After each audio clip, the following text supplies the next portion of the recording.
Good evening. How in the world are you doing tonight?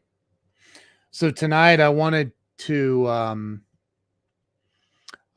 come on here and express my deepest sympathies to Judge Ken Starr's family, his wife Alice, and their children, grandchildren, all that knew and loved Ken Starr. I'm going to say a couple of things, and then I'm going to do a replay of the interview I did with Ken um, in June of 2021. I'll never forget when Mark Victor Hansen reached out to me and said, "Hey, how would you like to have Judge Ken Starr on your show?" And me being me, I said, "Who's that? I know the name. Why do I know his name?" And he reminded me he was a federal judge. He was the Solicitor General of the United States. He led the legal team in the impeachment of Bill Clinton, and he actually, in this interview that I'm getting ready to show you, Judge Starr actually talks about that. I asked him about it, and he was kind of thwarted into that role. And he was just an absolutely amazing human being. And so tonight I just wanted to do a replay of the interview that I did with him. I strongly suggest, I actually did a private book signing event with my friend Kevin Bacon, State Senator Kevin Bacon here from Ohio. And him and I put on an event, and had a bunch of people show up, dignitaries and all kinds of, it was incredible. But Judge Starr and his wife Alice showed up, and then we all went to have a private dinner. Not all of us, a handful, like 6 of us, 8 of us, something like that, went and had a private dinner with the judge and his wife. Ken signed a book, this book. He signed it and wrote a really wonderful message on the inside of the book to me and my wife. Just an incredible man. And I am honored to have gotten to know him. I had been thinking I need to reach out to him and talk to him. He lived in Waco, Texas.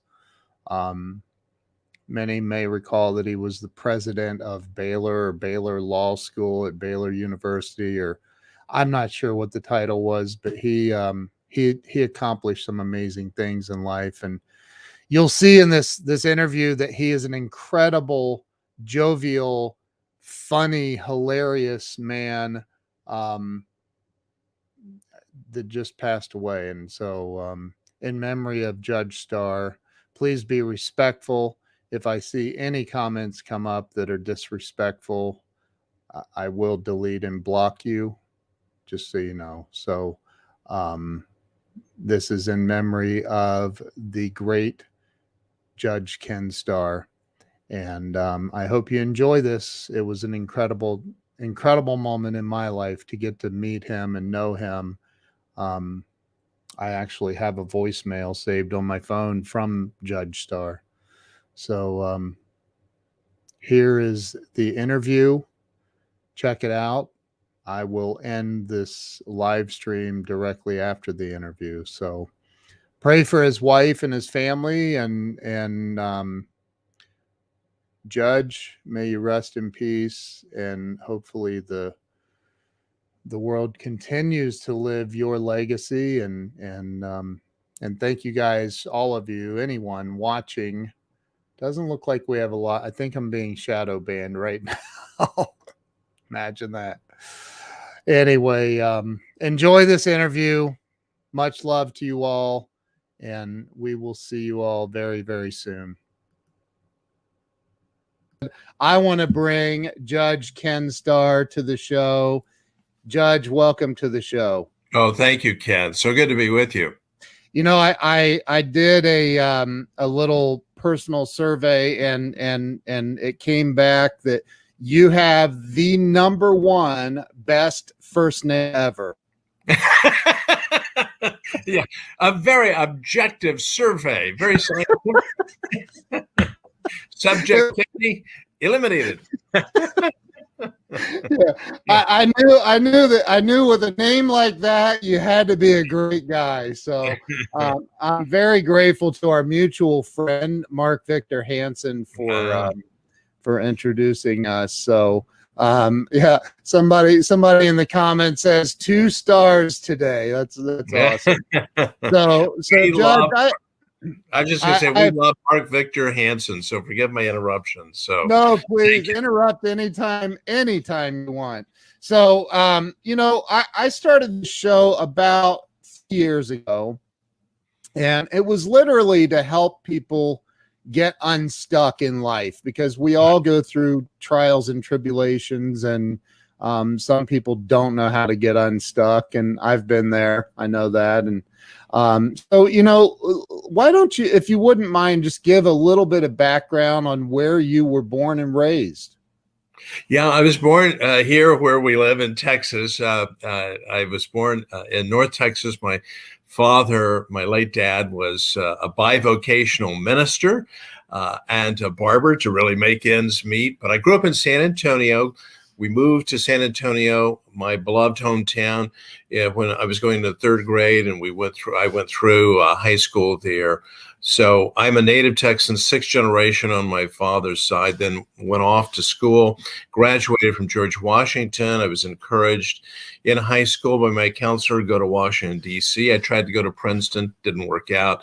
The admissions office, very smart, denied the admission. So, but it was a good thing that I went to Washington, because that began talking about, you know, breaking through walls and so forth. That started opening up doors. That was years in Washington, D.C., working on Capitol Hill to put my way through college. And I was torn, very briefly, between, do I go to law school or do I go to graduate school? I was very interested in teaching. I was very interested in politics. I was very interested in law. I really didn't know which way to turn. And my faculty at George Washington University, I'll always be grateful to them, guided me to grad school. So I go to Brown University in Providence, Rhode Island, and a PhD program. But I got a master's degree there, but said, you know, I just don't think this is what I'm really called to do. So I became, as I call myself, a refugee from grad school to law school. And it was in law school that I really found my professional calling, my footing, and so forth. And then, so the rest is all thanks to the goodness and guidance, by God's grace, as I see it in my worldview, of mentors along life's journey. And that's one of my themes, Ken. Mentors are not only helpful, they are invaluable in guiding you along the pathway. Amen to that. I have a very good friend here who was a state senator with the GOP.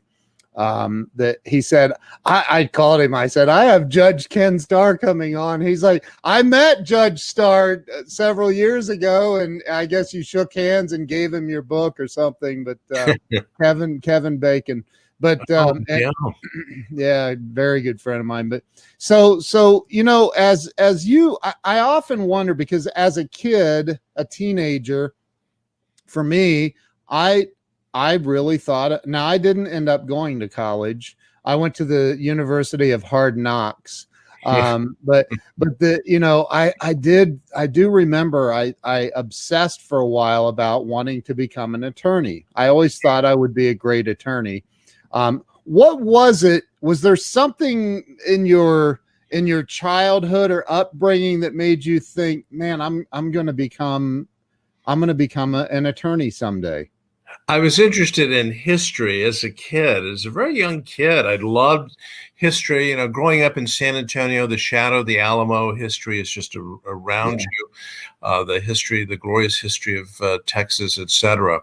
And I became convinced that in America, in contrast, this is a Tocquevillian point. Alexis de Tocqueville comes here and says, hey, you know, in this country, the people who really are opinion shapers are not the aristocrats to the extent we have such a thing in America. We certainly don't have the landed gentry and all of that, are the attorneys, because we are a law-shaped, a concept. We have a written constitution. Our mother country didn't have one. Canada only got one in the last generation. But we had a written constitution. We, of course, based who we are on the Declaration of Independence. And then Gettysburg, the new birth of freedom, that was Abraham Lincoln, the self-trained lawyer. So lawyers were opinion shapers and influencers, and sometimes we get a bad rap. But the fact remains, everyone should have the bumper sticker. Have you hugged your lawyer today? And display it.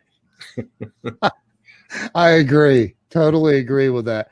So you graduate law school and did you go to work for a firm? Did you start your own? Did you put out your own shingle, so to speak? Or where did things go for you at that point? Once again, it was a mentor, Ken. One of the deans at the Duke Law School grabbed me, as it were, figuratively speaking, by the scruff of the neck and said, "You're going to go clerk." And I was interested in clerking, so I was very privileged to be guided. It was almost a private placement through an interview process with a wonderful United States Circuit judge, Court of Appeals judge in the federal system named David Dyer from Miami, Florida. And dear Judge Dyer was so precious to me, and my one co-clerk at those benighted days. So each judge only had 2 law clerks. Today, who knows, they have a number. But I was so gifted in the sense of I was given this gift of this wonderful mentor who had been a great lawyer, very successful lawyer himself, had represented all the great corporate clients in Miami in litigation. He was a real courtroom lawyer. Yeah. And I so admired him. And then, so I said, Judge, toward the end of my clerkship, I didn't graduate first in my class, but I still would like to at least give it a shot. I'll feel better if I did, to clerk at the Supreme Court of the United States. And he said, I'll call Lewis. Lewis was Justice Lewis Powell, who he knew well from private practice days, etc. And one thing led to another, and the door that was open, Justice Powell was too bright and smart to hire me. But he was kind enough, with his generosity of spirit, to promote me, so to speak, to Chief Justice Warren Burger. So I was very privileged by virtue of David Dyer, going back to the Duke Law School, David Dyer, Lewis Powell, then I actually clerked for Warren Burger, and that opened up any number of doors. We have a legend on here, Jeffrey Gitomer, who's a great friend of mine, that is expressing his love for you, by the way. He's a great author, a great friend. So you ended up in, now, is that where you did not, and pardon me if I don't understand all of the terminology. Sure, sorry. But so you were not a judge yet at that point, right? Correct. Yeah, I was a law clerk. So this is what law graduates do for judges, for those 2 judges. And I began the practice of law in California with a wonderful law firm, Gibson, Dunn and Crutcher. That opened up a huge door in the fullness of time. I became a partner in that firm, but in the Washington, D.C. office. I started in California, but came to Washington, D.C. to practice law, became a partner January 1, 1981. On January 20, 1981, the shortest live partnership at Gibson, Dunn and Crutcher, I resigned from the partnership. Somebody said, boy, you must have made a lot of money in those 20 days. No.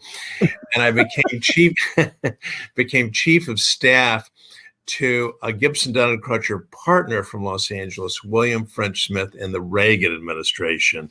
And then that opened up other doors. So just once again, mentors, and by God's grace, these opportunities came my way, which I did not merit. So when you say in the Reagan administration, does that mean that you worked under President Reagan? Yeah. Wow. 40 years ago, this very year, the year of our Lord 2021. So I'm not going to say it was like yesterday, but it was day before yesterday, figuratively speaking, that as a young lawyer, I was again in my 30s at this stage, mid 30s.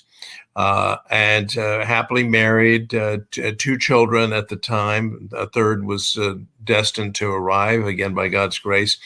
So I entered the Reagan administration on Inauguration Day at the Justice Department as the Chief of Staff to the Attorney General. And William French Smith, Bill Smith, member of the greatest generation, had served in World War II in the Navy, was a very good Navy man, great patriot, was very close to President Reagan, was his personal lawyer, but more relevantly, he was one of the senior partners of Gibson, Dunn & Crutcher, Los Angeles. And so I began, very briefly, doing specific things right after the election. And the election was not one of these cliffhangers that we've had from time to time.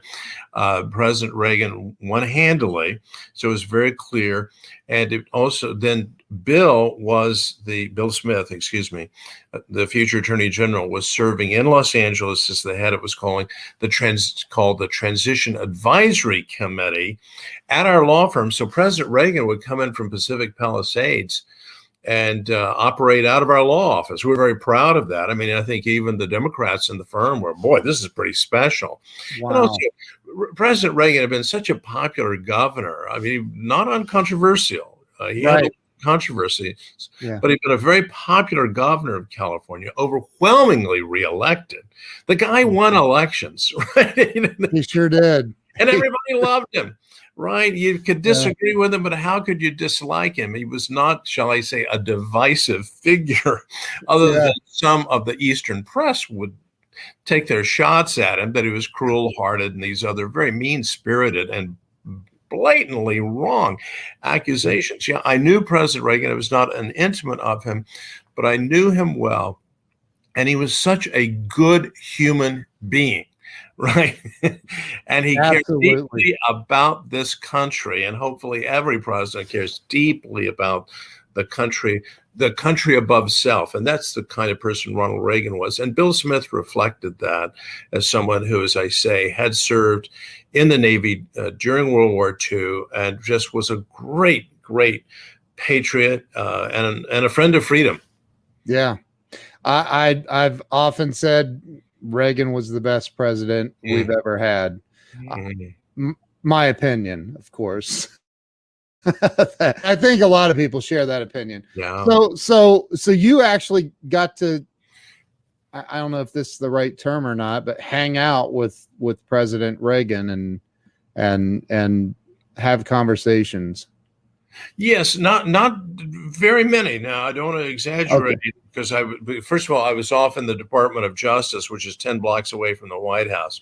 But we did rub shoulders from time to time. And then we both spoke at William French Smith's funeral in Pasadena, San Marino, California. And I spent time with the president there. And I just came to feel as if really more vicariously through Bill Smith, who was one of his intimate. Here's an example of the intimacy. So a little bit of history here. As you know, in March, only 2 months into his tenure, he was shot almost fatally by John Hinckley, right? Yeah. And so he's in recovery in the residence, as we call it. So he wasn't going into the Oval Office. But in the meantime, Bill Smith, Attorney General Smith, had learned that Justice Potter Stewart was going to step down from the Supreme Court of the United States. So as the chief of staff, I knew that, but I was sworn to secrecy, even with our own staff at the Attorney General's office. So it was a super close hold, and we did hold that. But here's how close Bill Smith was to Ronald Reagan. Bill goes over to the residence, and in the residence, with no White House staff around, informs the president that he, the president, will have the opportunity to replace Potter Stewart. And then both Potter Stewart and Bill Smith, Attorney General Smith, went to the residence so that Justice Stewart could explain or just share the news personally with the with the President of the United States that he, Potter Stewart, was stepping down. It was just one of those really beautiful things, but it shows the closeness of the Attorney General of the United States, Bill Smith, with the President of the United States. That's absolutely incredible. So then where do we go from Reagan? We go into I was appointed as a judge. That's when I became a judge on the U.S. Court of Appeals for the District of Columbia Circuit, way above my head. I had to work really hard because I said, look, I'm working with people like Antonin Scalia on the court, Robert Bork on the court, future Justice Ruth Bader Ginsburg. I could keep going, just a pantheon of great figures. And I was 20 years their junior, not as smart as they were. So I really had to work hard, but I did. I worked very hard and tried to make my own contribution, modest though it may have been, to the work of the court. And I served very happily on that court for 6 years. Wow. Then after President Bush 41, and I was closer to President Bush 41 than I was to President Reagan. I'm from Texas. I knew him when he was in the House of Representatives and Congress back in the 1960s, so a long time ago now. So I was asked to become the Solicitor General of the United States. And so I moved then from the courthouse, which I loved, at 6th and Constitution, back to the Justice Department 4 blocks away at 10th and Constitution, and became the Solicitor General under President Bush 41. So now, all this time, did you maintain a residence in Texas, or were you just living in D.C.? Actually in Northern Virginia. So when I got the clerkship with Chief Justice Berger, we were actually in California, in Los Angeles, living in Mid-Wilshire. I took the bus to work. Yeah, I think that's against the laws, at least at the time, of California. I'm sorry. You don't take a bus. You got to have a car. Well, we had one car between the two of us. And so guess who got the car? Because Alice was working at USC, University of Southern California. She was the one person in the family qualified to go into higher education, which I was destined to do. You know, there it was. And maybe that's why I got fired at Baylor. You were utterly unqualified to do it. So anyway, so we moved from California, and we lived we were about to buy a house in California when the opportunity came to be in Washington, D.C. So we bought a beautiful Victorian townhouse on Capitol Hill, which we adored. We loved it. But when children started arriving, we said, well, we're going to head to the suburbs. So all those years, save for those first 3 years in Washington, D.C., we lived in Northern Virginia, in McLean, Virginia, Fairfax County. Okay. So you have got one heck of a sense of humor. I love it. So is it safe to say? Yeah, where's Alice? So is it safe to say then that at some point you have suffered from imposter syndrome? No one wants to imposter me. No, but you felt like you were out of your league. You said like, wow, what am I doing here? Exactly. This is like Senator Birch Bayh of Indiana. I was on a panel with him. He was the last one to speak, and he said, well, in his great Hoosier accent, he said, well, I feel like the caboose on a fast-moving train. So, so I was the caboose moving from one train to another. Oh, it's rough being the caboose. You swung all over the place. You just tried to stay on the track. I get it. I totally get that. So you became a judge. Then the what's the Solicitor General? I should probably know that. As you can tell, I'm not a history buff. But Yeah, what does the Solicitor? that's why What? you have the show. It's so I can learn. Right. Your mind isn't burdened with this kind of stuff. So yeah, it's a fancy sounding name. The Solicitor General argues cases in the Supreme Court for the Justice Department and for the executive branch. So it's a great, great position. It's a small office of about 20 lawyers. That may sound like a lot, but no, the Justice Department has thousands of lawyers, but this is a very small cohort. And then just a very interesting part of American history.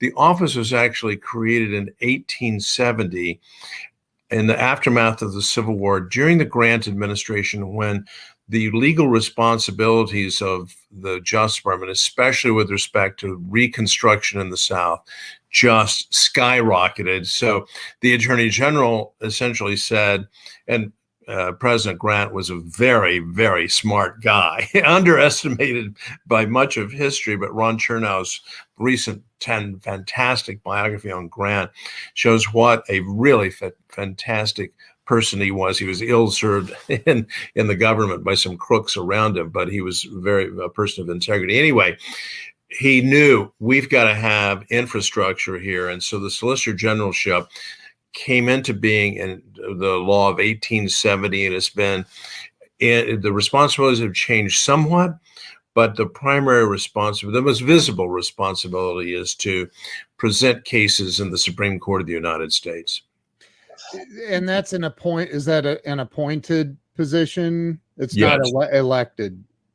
Correct. Nominated by the president and confirmed by the Senate. Jeez. How? Okay. So I've always wanted to ask somebody. You're the first person I've ever met that had to go through a Senate confirmation. What was that like? For me, it was actually pleasant. The chairman of the committee at the time was someone named Joe Biden. And I had a very good relationship with then Senator Biden, Chairman Biden. And we had a huge conversation. The only controversy was really my age. Who is this guy, and so forth and so on. So, I'd gone through a confirmation process previously and so forth. So anyway, both my confirmation as a judge and my confirmation as Solicitor General were essentially pleasant and uneventful, the way confirmation hearings should be, but especially these days, they just aren't that way. Or I gotta say, and you write about it in your new book, the confirmation of Justice Amy Coney Barrett. Yes, it was brutal. That poor woman. I thought that was brutal. And Clarence Thomas, I believe, went through a pretty brutal confirmation. So, but so you had it easy. They took it easy on you.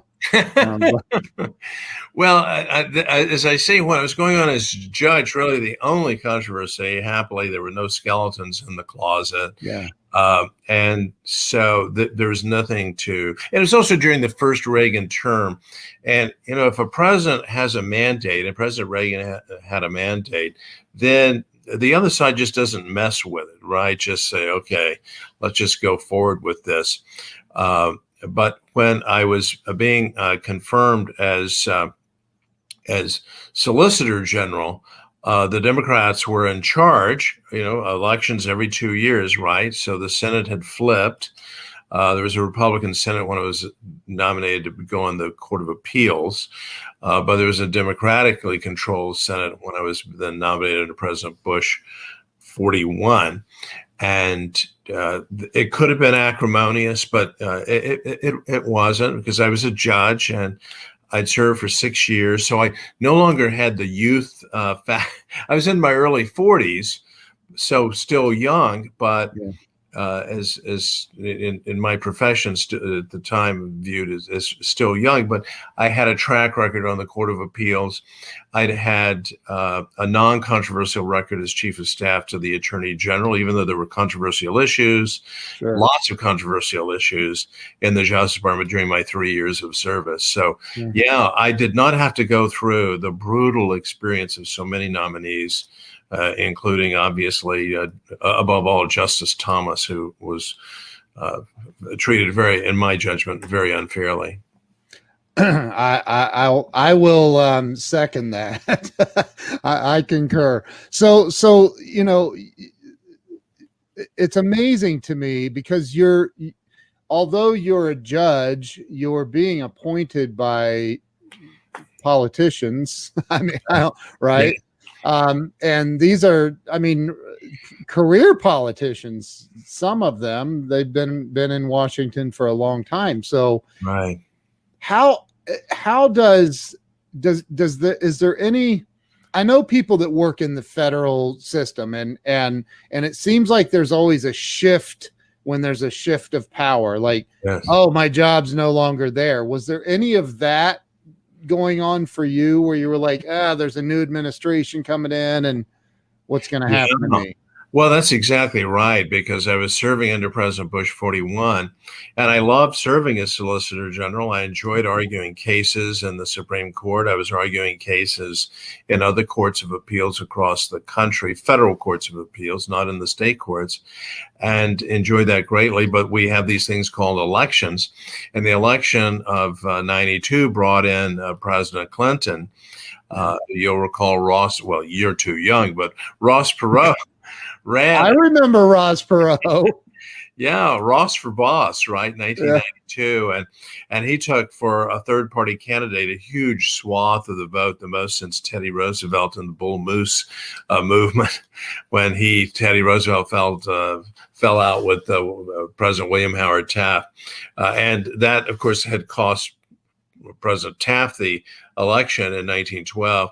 And so, people can argue, the politicians can argue. I happen to think that Ross Perot cost President Bush his reelection, but we were in an economic downturn. We were coming out. But remember the colorful James Carville, it's the economy, stupid. And President Clinton was a superb campaigner. And so here was youth, energy. Let's let someone else, but let's face it, he got 43% of the vote, right? He did not get 50% anywhere close to it. Yeah. And so the remainder, the 57%, was divided between Ross for Boss and the incumbent president of the United States, George Herbert Walker Bush. And so off I go. And so that's when I returned to private practice in Washington, D.C. I thought I was going to go back with my old law firm, but there were some structural reasons, had nothing to do with compensation. I wanted to serve in leadership and governance, and then I had the opportunity with a wonderful law firm named Kirkland & Ellis, with a large Washington office, but Chicago-based. And so I resumed, and finally resumed the practice of law, but finally began some serious teaching as part, and I made that clear, I want to begin teaching. So I was teaching at New York University, pre-Zoom. So I'd go up on Thursday nights or very early Friday morning to New York. Wow. And would teach at NYU Law School, which is a wonderful law school. Is that a flight? Yeah, I would sometimes take the train. Okay. In fact, more than once, I would see then Senator Biden on the train, right? He'd hop off at Wilmington, and I talked to him a couple of times on the train. He was, to say that, I know people, it's very divided, polarized, but to say that Senator Biden was affable would be an understatement. So, just hugely open, relational, and so forth. And so I had a couple of train conversations. But yeah, I would either take the train or the shuttle from D.C. up what now is Reagan National Airport up to New York, to LaGuardia. Wow. So you know some things that you could probably never speak of. But I think that there was a point, and I don't know the exact point, but you were you have a book about the Clinton investigation, probably, but maybe skyrocketed you into stardom was that. I mean, obviously you weren't well known, but that, I think, how did that all come about, if you don't mind me asking? Sure. Yeah, I was minding my own business, practicing law, uh, and teaching at NYU, and the Clinton administration. It had a really rough start for those of us who said that first year was really very, very tough. Yeah. And so I'm just observing while practicing law and so on and so forth. And then the fateful call came in the summer of 1994. So the president took office January 20th, 1993. So I was minding my own business for that year and a half. And the call came from my former court, the United States Court of Appeals for the District of Columbia Circuit. One of the judges on that court with whom I had served, his name is David Sintel, a distinguished judge who is still serving there, was the head of the Independent Counsel Division. That's a mouthful. The Independent Counsel Division of the United States Court of Appeals for the D.C. Circuit. What a mouthful. Wow. And that was a 3-judge panel chaired by David Sintel, and their job was to appoint what we now call special counsels, or what we used to call special prosecutors. Then they were called, the name changed. And this mechanism, which is very unusual, was created during the Carter administration by the Ethics in Government Act as a post-Watergate reform. So in light of Richard Nixon, Archibald Cox, the Saturday Night Massacre, all of that set the stage for the passage of the Ethics in Government Act, which had a number of provisions. And one of the provisions was to create this unusual mechanism for 3 judges to appoint an independent counsel to investigate the president or others close to the president. So I was actually appointed by 3 judges in 1994 to serve as independent counsel to investigate President Clinton. The original idea was it was the Whitewater land deal, and was there fraud, financial crimes committed in connection with that land deal. But the investigation grew. It had different components. And of course, most notoriously, then in January of 1998, was transmogrified into the Monica Lewinsky related investigation. Wow. And you headed that whole thing. That whole thing. Wow. For better, for worse, for richer, for poorer, definitely for poorer. But you have to stay, and that's one of the things. And I have this sense about you, that it feels like you're very objective. Like I try to be. Thank you. You seem to stay very objective, because I couldn't speak of Biden as friendly as I'm sorry. I'm too non-objective. But so and I love what Gittimer says here: ethics in government, oxymorons. Yeah. Well, it was an effort. Well, but you think back to the Reagan era, and one of my favorite quotes is what Reagan says about the government. I'm from the government and I'm here to help you. Yeah. Or more government. What did he say? More government isn't the answer, or something. I can't remember exactly what it was, but Ken, that used to be a bipartisan sentiment. Part of President President Carter's mandate was to curb the size of government. Yeah. Regulatory reform, the bureaucracy had become bloated, etc. This is 1976 to 1980. Yeah. And Stephen Breyer, now a justice on the Supreme Court, served during this time as a real regulatory reform person in the United States Senate under Senator Ted Kennedy. Yeah. Right? We got to get control over the bureaucracy. Griffin Bell, who was a great man, was a very fine attorney general under President Carter, wrote in his memoir, the largest threat to American liberty is the bureaucracy. This is not a sagebrush rebellion. This isn't the teapot. I started to say teapot dome. I know the Tea Party. The Tea Party, right? My small mind is cluttered with too much history. So the Tea Party phenomenon is all part of a long meta narrative about, hey, liberty in this country. We need liberty, and the bureaucracy all too frequently stifles freedom. Yeah. Sound familiar? Yeah. Well, and look, over the last, I don't know, let's just go with 8 months ish. We've experienced some insanity in the election cycle. And now, where do you stand on these issues, Ken? I mean, it doesn't matter which side of the aisle you're on. It's been crazy. I can't even watch the news. I can't do it because it just makes me insane. I'm too emotional about it. So, but Jeffrey Gittimer asked a question in the comments a little bit ago, and I'm curious what your take on it. They're going through the audit process right now in Arizona. What if I know this is a what if, but what if they find that Trump actually won Arizona? What happens? Yeah, nothing. But nothing. Wow. Nothing legally, but a lot politically, right? Because that will remind us that, hey, this is the issue of integrity in elections is serious. And to even say that now brings the wrath of all these forces. Oh, you're against democracy. No, we're all should be in favor of honest government.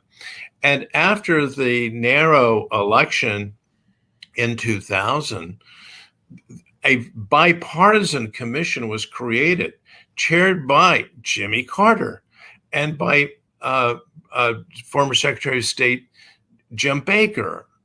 And I think everyone then had confidence. Okay, they're going to give it their best shot, whether I agree or disagree and so forth. The commission is in good hands.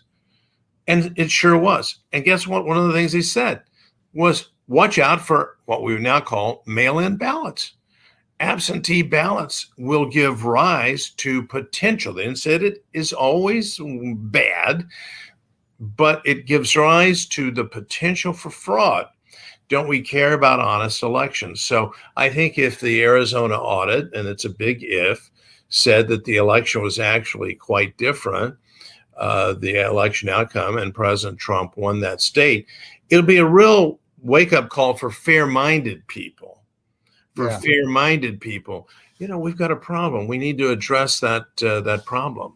We want honest. If you don't say you care about honest elections as opposed to just every vote counts, oh, really, every fraudulent vote counts, there's no suggestion of fraud. And that's what we've seen, right? There's no suggestion of fraud. Well, let's test that. And my view is I don't make accusations. Sure. Say I was objective. I don't make accusations and I don't embrace theories. I simply say, as to John Adams before the Boston Massacre jury, facts, facts, facts. Please don't give me conspiratorial theories. Give me facts. And that's, I think, what all fair-minded people should do. Facts. Yeah. Well, and that's how you rose to the levels you've risen to as a judge as well. So, I'm sitting here, people are sending me text messages and all. Don't read them. Don't read them.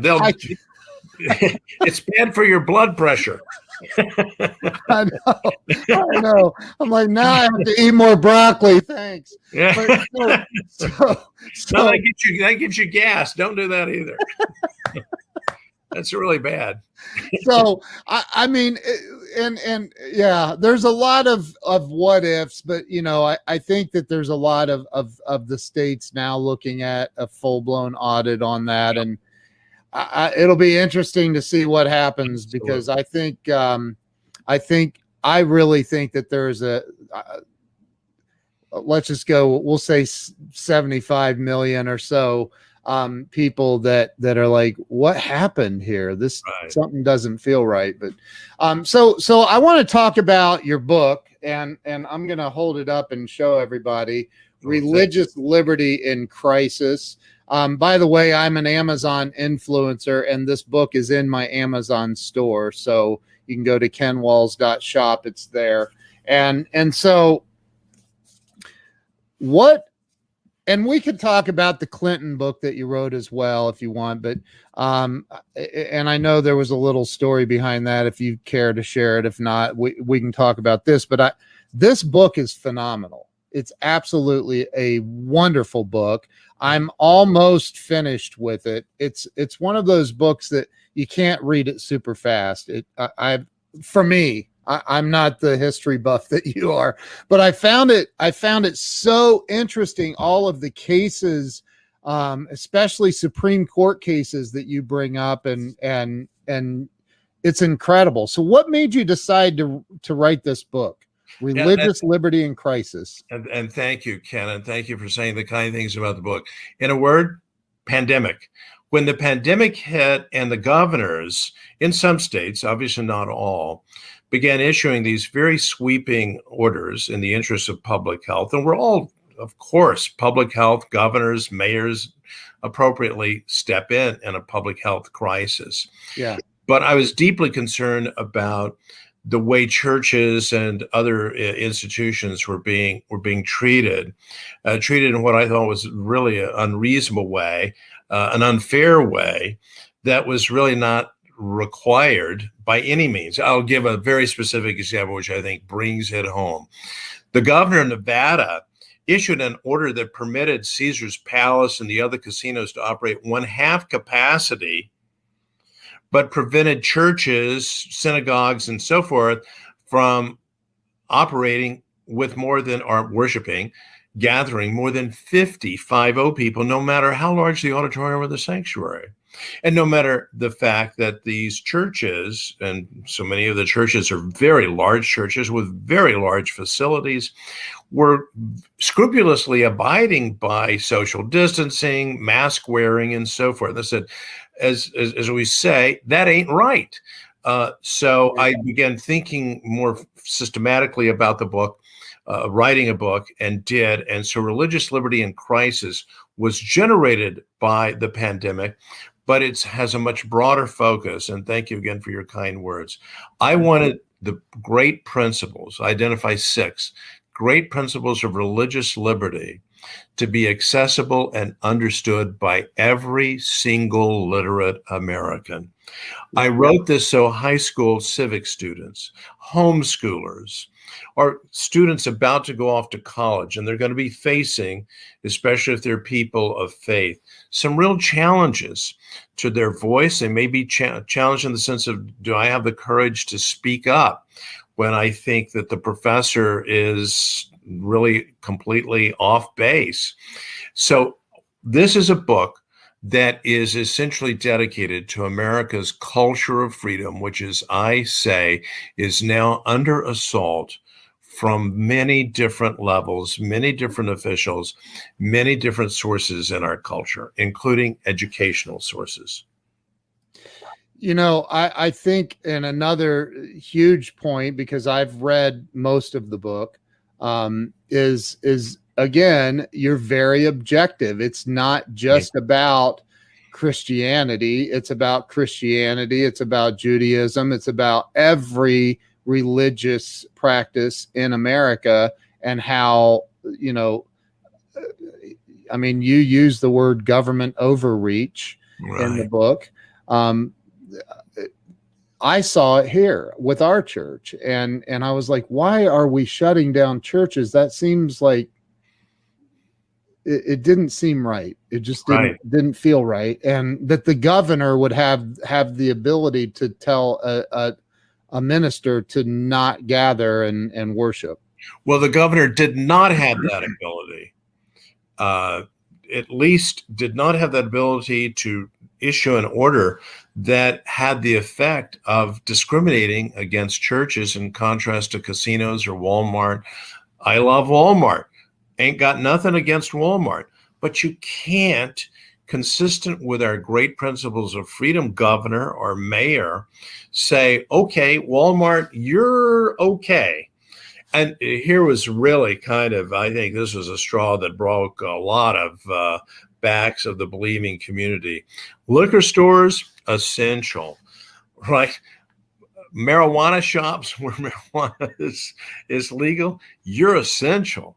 Churches, you're not essential.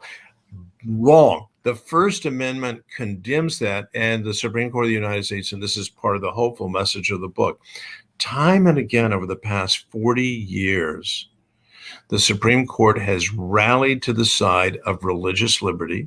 They've done it already this term of court.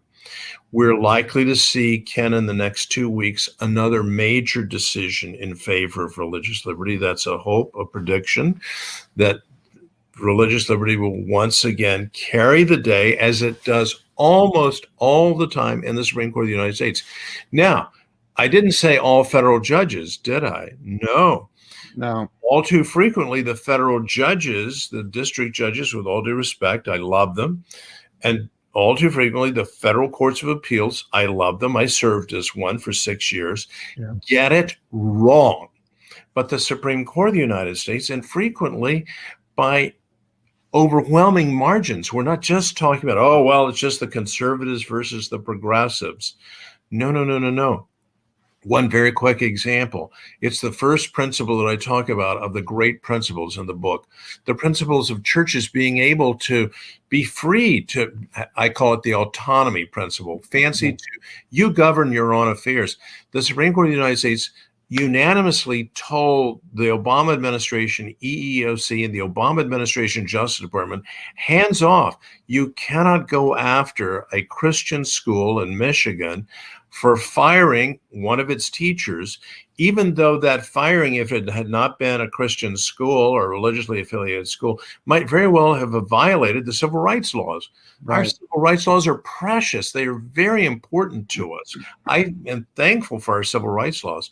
But the Supreme Court, including Ruth Bader Ginsburg, God bless her, it was a unanimous court, said, no, EEOC under President Obama, you leave that school alone. This is a powerful principle, very powerful principle. The idea of freedom of conscience, and that's under assault right now with the Equality Act, which sounds, oh, we're all in favor of equality, but what the Equality Act is passed by the U.S. House of Representatives and pending in the Senate would do would be to squelch freedom of conscience, which is one of the great principles of American liberty in our sweet land of liberty. So I want this to be a Paul Revere type call, not just the culture is challenging, we all see that, but here is the response. We can all be, as it were, as in Lexington and Concord of old, we can be Minutemen, not armed with muskets, but armed with the principles of American freedom.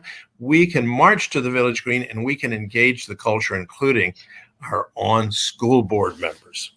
Amen. And I'm amen, and the whole church said amen. So I now I'm going to get fired up. So I think that, and there's a question that somebody just asked, and I'm going to pop it up on screen in a second. But I want to ask, it seems like, because we have, I won't call out names, but there are plenty of governors who way overstepped. There was and you bring it up in the book, the fellow in Florida, the minister that got arrested.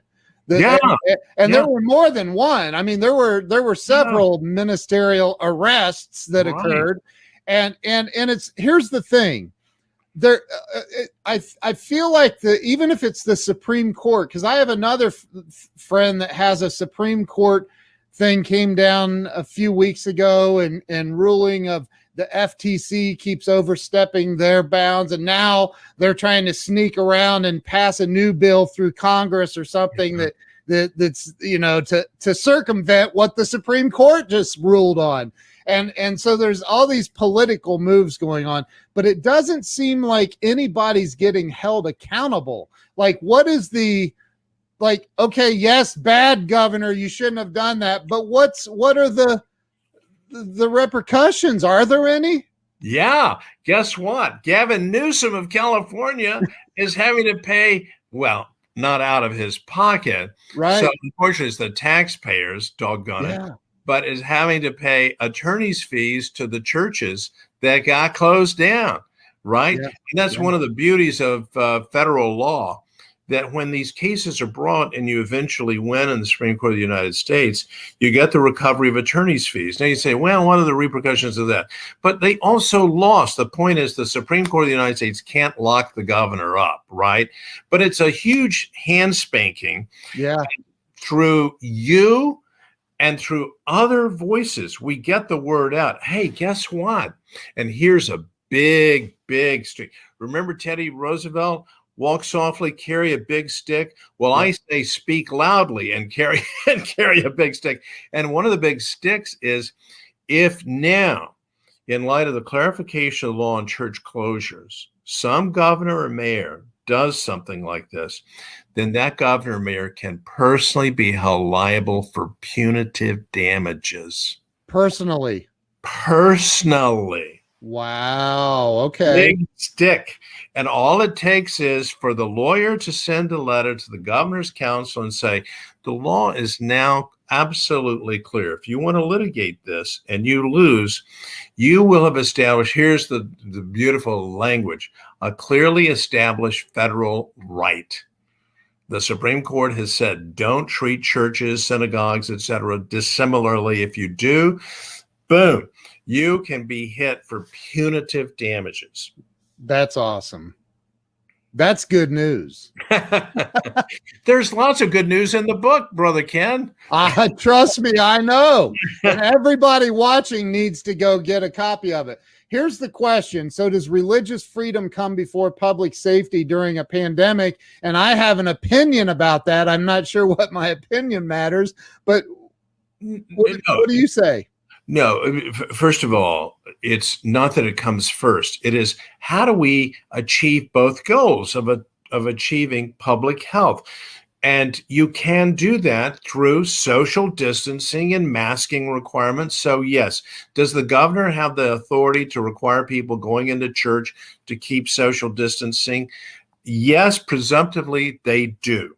Now, not forever, right? If they try to do now, okay, everybody, if you've been vaccinated, everybody's hands goes up. Okay, no matter what, the governor says, I don't care that you've been vaccinated, right? You're going to keep socially distanced. Oh, and you're not going to have the choir sing. Well, excuse me, governor, you've gone too far. So you have to bring the question down to the specifics. Can both interests, the interest in free exercise, which is a paramount constitutional interest, and then the interest in public health be accommodated, which is another one of the great principles, one of the 6. Hey, we're getting there. The 6 great principles, including accommodating religious belief and religious expression. Right. I mean, in California, there was some insane, completely illogical, like, you can have a gathering of 6 people in the front yard, but nobody can use the bathroom or something. Oh, yeah, just madness. Now, this was absolute madness. So you have to say, is someone just utterly intoxicated with power? But this goes back to you and say, oh, you're just a conservative Republican. That's true. But it goes back to the bipartisan interest in maintaining freedom. I keep summoning to the stand Jimmy Carter and Griffin Bell. Get control over the bureaucracy. And we should not be at all shy about saying, government, governor, your excellency, whatever you want us to call you. The baseline is freedom in this country. This is not Venezuela or Cuba. Here in the sweet land of liberty, freedom is the baseline. Now justify what you're doing. And maybe the government can justify it. But here's the beauty of these great principles. When the government comes up, well, here's our excuse. It's public health. It's Okay, now let's try the case. What facts do you have? Oh, there we are. We come back to facts. What facts do you have that suggest that that person can go into Walmart, right, but cannot go to church? You tell me that. What's your principle? What's your principle? No logic. There's no logic in it. Yeah. None. And we witnessed that. You know, somebody asked about mask mandates. Yeah. That seems unconstitutional as well. But what do I know? I don't. No, the short answer to that is the government can take reasonable steps, and that's not self-defining, right? Yeah. The Fourth Amendment speaks about unreasonable searches and seizures. How do you know whether something is reasonable? You've got to, oh, there we go. We go back to fact land. Don't debate it at a philosophical level. We're a practical people. It's one of the beautiful strengths of the American people. What works, right? Does this work? Oh, that didn't work. Trial and error, the scientific method, practical, good old common sense. So is there a justification for a mask mandate? Because that's a serious intrusion. To say that you got to wear your mask out on the beaches of California, ooh, just by that. My own view was that's ridiculous on its face and is unconstitutional. Yeah. But again, does that go back to personal opinion, or does it go back to scientific fact, or, you know, and there's so many avenues you can go with that. However, there's only one avenue you can go with this amazing book, Religious Liberty in Crisis, and that is you have to get a copy. Now, is there a way besides Amazon? Do you have a website that people can purchase this from, or? No, but I do have, for those in the household of faith, so to speak, a wonderful alternative, and that is Hearts. Are you ready for this? Hearts and Minds Books. Heartsandmindsbooks.com. Okay. It is a for-profit, family-owned Christian bookstore. And I have no financial interest in it. They'll give a discount. They will ship it. They're really wonderful. I'm a member of the board of the Christian Legal Society, and the Borgers, Byron and Beth Borger, always put books in their trolley, and they head to wherever the Christian Legal Society annual meeting is, and they set up a bookstore in the hotel, etc. They're wonderful people. So that is certainly one alternative. And it's heartsandminds.com. Hearts and Minds Books. You need the word books in there. Hearts and Minds Books.com. I'm going to scroll that across the bottom. Oh, everybody good. Go over to heartsandmindsbooks.com. Or you can get it on Amazon as well. And look, my wife is on here and she put it up there as well. So thank you. Great. Yeah. So yeah, she watches just to make sure I don't say anything too stupid. But then it's too late. I know. Well, Judge, it has been an absolute honor and privilege to have you on the show. Everybody needs to get the word out about this book. It is an absolutely incredible book.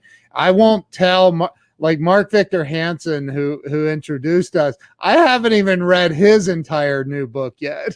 Oh, it's a wonderful book. Ask and ye shall receive. Right. Amen. It's a great book. So it is great. But thank you this time.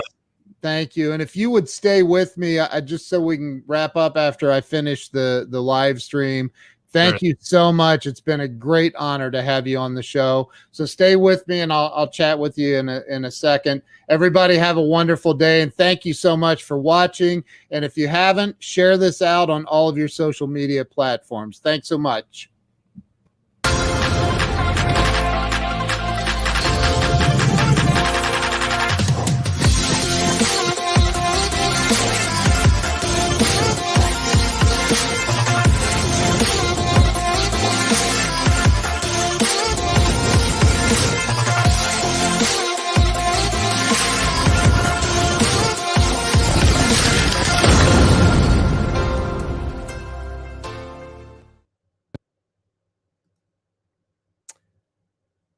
Rest in peace, Judge Starr. What a great man. And Wow. Thank you guys for watching, and thank you for sharing this out. And God bless Alice Starr. My prayers and thoughts are with you and your family. And just send some love and prayers to the Starr family. Judge Starr, rest in peace. You guys have a wonderful night. Thank you so much for watching and being here, and we'll see you soon.